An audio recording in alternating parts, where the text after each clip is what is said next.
7 июня 2021 года на берегу реки Волга в районе улицы Афанасьева города Чебоксары около 14 часов утонул 14-летний подросток. На место происшествия выехал исполняющий обязанности прокурора Московского района города Чебоксары Александр Акимов. Предварительно установлено, что ребенок вместе со своими одноклассниками купался в месте, необорудованном для купания, вблизи пляжа. Прокуратура Чувашской республики по данному происшествию организованы проверочные мероприятия, которые поручены прокуратуре Московского района города Чебоксары. В ходе проверки будут установлены подробные обстоятельства произошедшего, дана оценка деятельности органов местного самоуправления и иных лиц, не обеспечивших безопасное нахождение подростка в указанном месте, а также проверены условия жизни несовершеннолетнего и наличие за ним надлежащего родительского контроля. Процессуальная проверка, проводимая следственными органами, поставлена прокуратурой на контроль.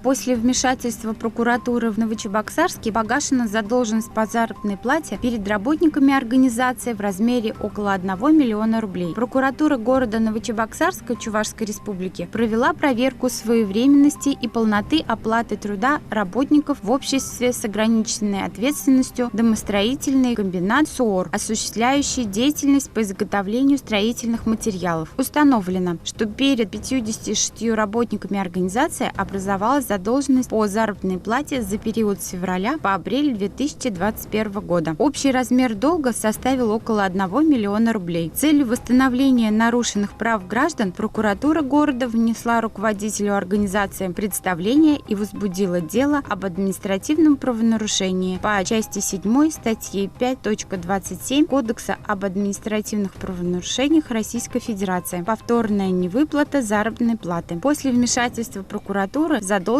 по заработной плате погашена в полном объеме.